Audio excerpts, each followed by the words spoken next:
Hello everyone, welcome back to Chetna suits commerce classes. Last हम जो chapter कर रहे थे that is production function and return to a factor, जिसमें आपने समझी मेरी बेसिक डेफिनेशन कि प्रोडक्शन फंक्शन क्या है और ये समझा कि हमारे कॉन्सेप्ट्स में what is TP, what is MP और what is AP.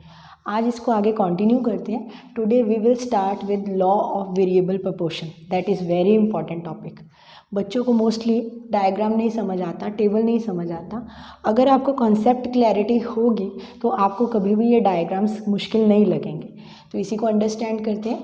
First of all, law of variable proportion अगर सिंपल लैंग्वेज में मैं लेके जाऊं तो मैंने आपको एक कॉन्सेप्ट समझाया था प्रोडक्शन फंक्शन, जहां पर हम फिक्स्ड फैक्टर को वेरिएबल फैक्टर के साथ कंबाइन करते हैं। Fixed factor variable factor means जैसे एक फिक्स्ड फैक्टर में हमने लैंड ले लिया और वेरिएबल फैक्टर उस पर लेबर लगा दी।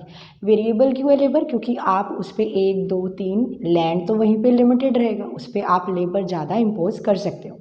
अब जब लेबर और लैंड को आप कंबाइन करेंगे तो आपको एक आउटपुट जनरेट होगा, यानी कि लेबर उस पर कुछ कल्टीवेट करेगा, कुछ प्रोडक्शन लेके आएगा, तो वो आपका क्या होगा? आउटपुट।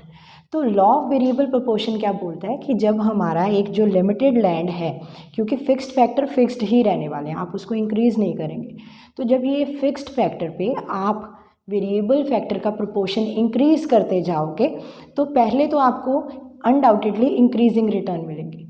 नॉर्मल सा लॉजिक ये है कि अगर एक लैंड पे आपने एक लेबर लगाई, वो आपको अच्छी प्रोडक्शन देगा।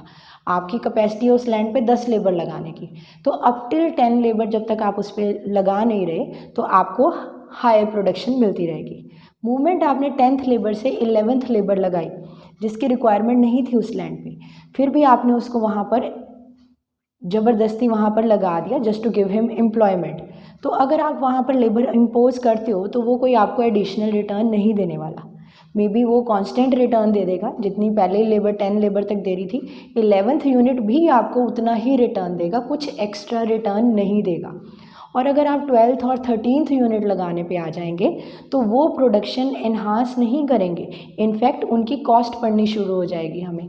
कॉस्ट कैसी? क्योंकि आप लेबर को वेजेस दे रहे हो, ठीक है, लेबर को वहाँ पर काम करने के खर्चे होंगे, लेबर के लिए जो आप खर्चा कर रहे हो, तो वो आपको जो एडिशनल आपकी टीपी अनडाउटेडली टोटल प्रोडक्शन आपको जब आप सम टोटल लोगे वो इंक्रीज्ड दिखेगा, बट जो लॉजिकली इंक्रीज्ड नहीं है।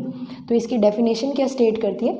Law of variable proportion states that as more and more variable factor is combined with fixed factor, a stage must come when MP of variable factor starts declining।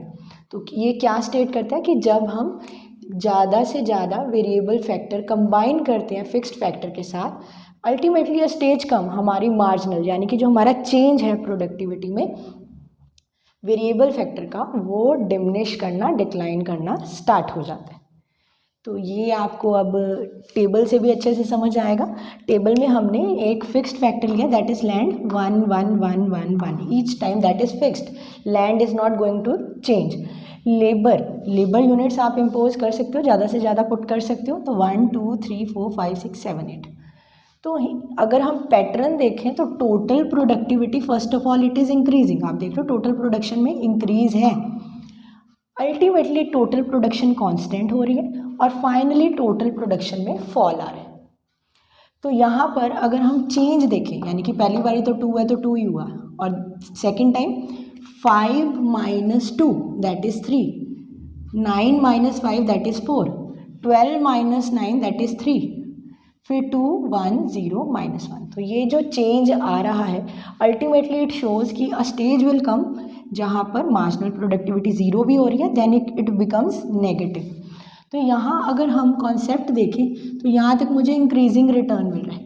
कैसा return है? Increasing return, ठीक है। इसके बाद अगर मैं concept देखूँ तो ये है डिमिनिशिंग रिटर्न, मुझे कैसा रिटर्न मिल रहा है? डिमिनिशिंग, और ये मुझे अल्टीमेटली नेगेटिव रिटर्न दे रहा है। आई होप ये आपको अच्छे से क्लियर हुआ हो।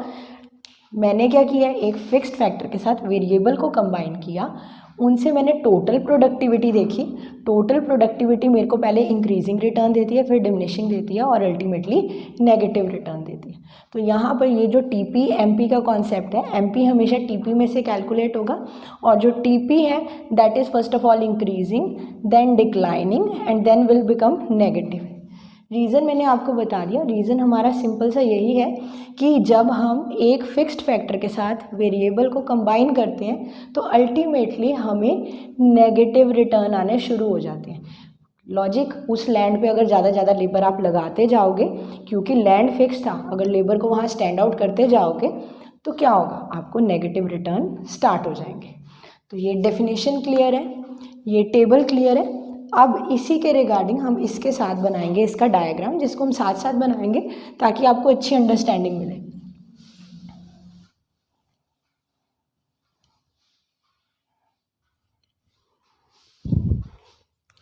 तो बच्चे, अगर आपकी अंडरस्टैंडिंग प्रॉपर हो जाए तो आपको डायग्राम बनाना कभी भी मुश्किल नहीं लगेगा। तो यहाँ पर हमेशा ओ एक्स एक्सिस पे you have to take unit of labour, variable factor को यहाँ पर लेते हैं और यहाँ पर हम लेते हैं टीपी और एमपी को। इसी को हम फ्री हैंड ड्रॉ करेंगे कि अगर इसकी पुटिंग होगी तो कैसी होगी। तो सिंपल सा लॉजिक है, जब आपका पहले टीपी क्या हो रहा है, इंक्रीज कर रहा है, कांस्टेंट बन रहा है और अल्टीमेटली फॉल कर रहा है। तो ये सिंपली क्या शो कर रहा है, this is increase, this is become constant and then it start falling. I hope ये आपको अच्छे से क्लियर हो। और अगर हम अब यहाँ से एमपी को देखें, एमपी का रेट देखना शुरू करें तो एमपी भी यही शो कर रहा है। एमपी भी एक बार तो इंक्रीज हो रहा है, फिर फॉल कर रहा है और अल्टीमेटली नेगेटिव भी बन रहा है। तो बच्चे, राइज किया, फॉल किया और अल्टीमेटली नेगेटिव हो गया। और इसको भी हम ये सेम ये 3 स्टेजेस बना देते हैं। This is first, this is second and this is third stage. तो स्टेजेस के अकॉर्डिंगली हमें क्या रिलेशन अंडरस्टैंड करने को मिलता है कि जब तक टीपी इंक्रीजिंग है तो एमपी भी इंक्रीजिंग है। जहाँ पर आप देखें, जहाँ पर when TP is increasing MP is also increasing, this is your first stage. तो ये आपकी फर्स्ट स्टेज हो गई, जब जहाँ पर टीपी इंक्रीज हो रहा है एमपी भी इंक्रीज हो रहा है। तो बच्चे, नेक्स्ट स्टेज क्या हमें शो करती है कि जब हमारा टीपी कांस्टेंट हो रहा है वहाँ पर एमपी 0 हो रहा है। तो जहाँ पर टीपी कांस्टेंट है, तो यहाँ से कांस्टेंट वाले पार्ट से लेके चलते हैं इसको। जहाँ पर टीपी कांस्टेंट है वहाँ पर एमपी क्या आ रहा है, 0 के पास आ रहा है। तो ये मेरी सेकंड स्टेज हो गई। This is my second stage. यहाँ पर स्टार क्यों, क्योंकि यहाँ पर जहाँ टीपी कांस्टेंट है, यहाँ कांस्टेंट है टीपी, और इस कांस्टेंट की स्टेज में मेरा जो एमपी है वो 0 हो रहा है। और फाइनली जब मेरा टीपी भी फॉल कर गया तो मेरा एमपी नेगेटिव बन गया। तो ये जो थर्ड स्टेज हो गई। तो ये कौन सी सिचुएशन हुई कि जब टीपी अल्टीमेटली फॉल कर गया तो एमपी क्या हो गया, एमपी हो गया नेगेटिव, और ये मेरी हो गई थर्ड स्टेज। तो आई होप ये आपको कॉन्सेप्ट अच्छे से क्लियर हो गया, डायग्राम की अंडरस्टैंडिंग अच्छे से हो गई हो। क्योंकि अगर आपका टेबल क्लियर है, आपका डायग्राम क्लियर है, तो आपको अंडरस्टैंडिंग अच्छी मिलेगी। ये बनाना बिल्कुल सिंपल लगेगा अगर आपको प्रॉपर अंडरस्टैंडिंग है। When TP is increasing MP is also increasing, when TP is constant MP is 0, when TP is falling MP will become negative. I hope ये अच्छे से क्लियर हो गया, आज का लेक्चर अच्छे से समझ आ गया। और नेक्स्ट टाइम हम अंडरस्टैंड करेंगे कि ये रीज़न क्यों है, इन्हीं के रीज़न्स को आगे फर्दर एक्सप्लेनेशन में लेके जाएंगे। आज का लेक्चर अगर अच्छा लगे तो please like, share and subscribe करें। Thanks for watching Chetna suits commerce classes.